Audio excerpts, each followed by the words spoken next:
Warning, this video will contain spoilers! Oh, fellow YouTubers, Rich Mixed here. So anyways, if you couldn't, I'm sorry about the background noise, but if you couldn't tell by the title of this video, it's about Avengers Age of Ultron! Avengers Age of Ultron, the second Avengers film, and the closing film for Marvel's Phase 2.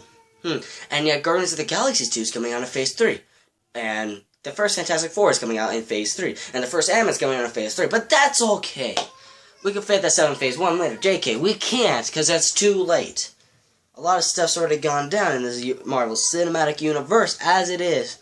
So anyways, my initial thoughts, just put this out in the beginning right now, I am a DC fan, and I went into a Marvel film yesterday, when I watched Age of Ultron, in D-Box, in 3D, and I went in there wearing a Green Lantern shirt. And also, there were two guys, one guy dressed as Batman, another guy dressed as Superman. I'm like, kudos to you, kudos to you. So, I watched some movie reviews on this, and some people were like, I didn't care too much where I felt the first one was better. Other people were like, yeah, this was a huge improvement.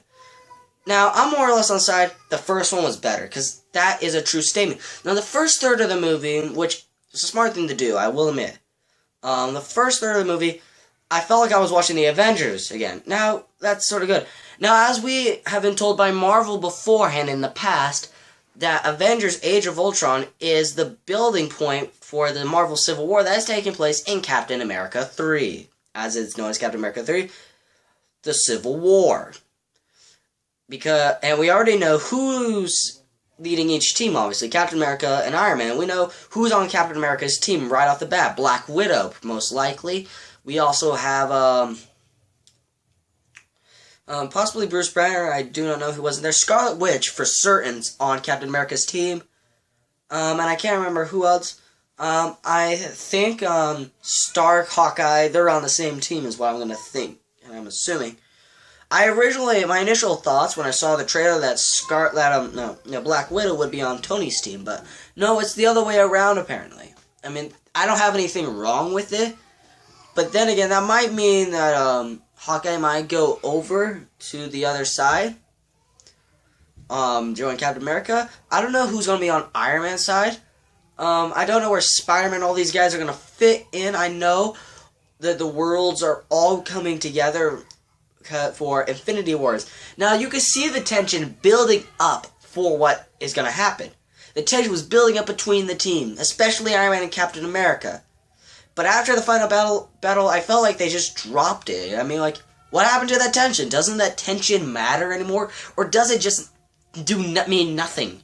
Does it mean nothing to them? So these are just my initial thoughts. Right after seeing it, I'm like, okay, you could have done better with that. And some special effects, in my opinion, were not up to par.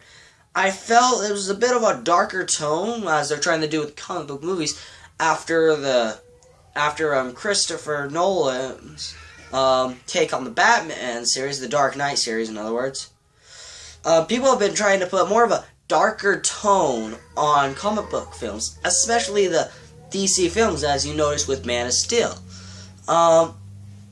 And once again, I am biased about this, as I am a DC fan, as I said in the beginning of the video. By the way, spoilers, I should say that, and I should make a separate clip for that, which I will, so, yeah. Whatever, and I probably have, and you probably will have seen it already, but I'm wasting your time with that part. But basically, those are just my initial thoughts. So, Marvel Age of Ultron, my past part section was my initial thoughts. These are not my initial thoughts. These here are in fact my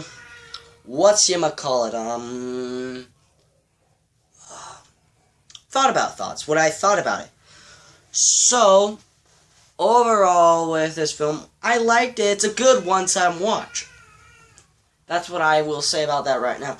But when I think about it, and I think about that scene that I said, it was when Ultron shows himself, and I think the shield slams a robot into the wall, or something gets slammed into a wall, and I'm like, that could be better. That could have been better, because that looked fake to me. Also, the more and more I thought about it, I felt the Captain America not swearing joke was overused. And also, the more I also thought about, like, oh yeah, Tony, it fits his personality to go behind the team's back, obviously. But Tony needs to think here, logically, for a change. Tony should have thought logically, should have thought, maybe I really should consult the rest of the team about this before I do anything, show everyone else. But no, of course, Tony jumping on an instinct, but that's one of Tony's Achilles' heels. That's why you need to have surveillance cameras going, okay? Oh, sorry, excuse me. But you need to have surveillance cameras going 24/7 so you can get this stuff.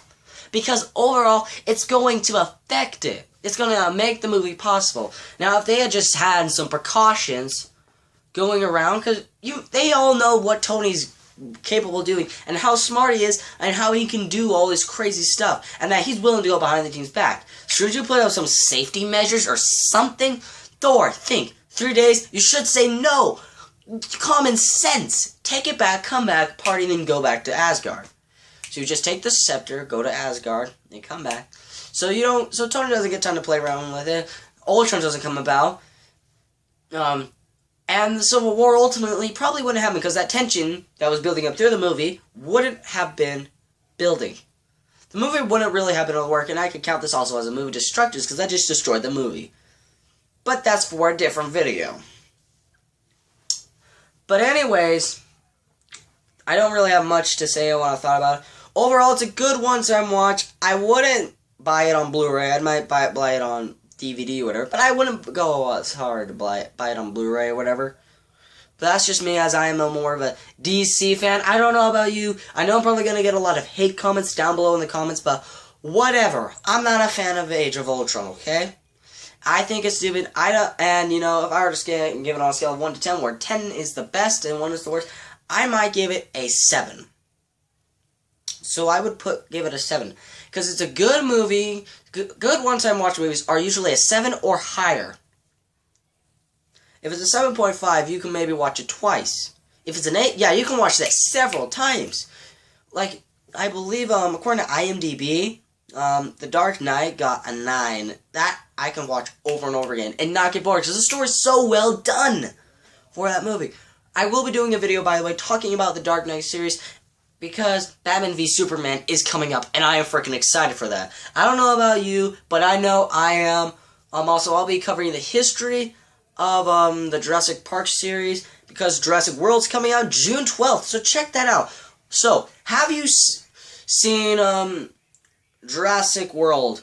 Not me. Have you seen Age of Ultron? What did you think of it? Did you like it? Tell me down below in the comments. Let me know. And of course, that was a reference to Jeremy. I forget his last name, but he does movie reviews. I'll leave a link down to him. This is a shout out to him. If you've never heard of him, I'll leave a link down for him down in the description below. So check him out. Subscribe to him. He's pretty cool. Tell him that I sent you his way. Also leave a link to my channel because I think he's awesome. I don't think, as he calls Avengers Age of Ultron, awesome-tacular. I don't think it's awesome-tacular, but once again, I'm a DC fan, and that's just me. So anyways, thanks for watching. See you in the next video. Remember, and what works, and what works, and Rich Mixed out.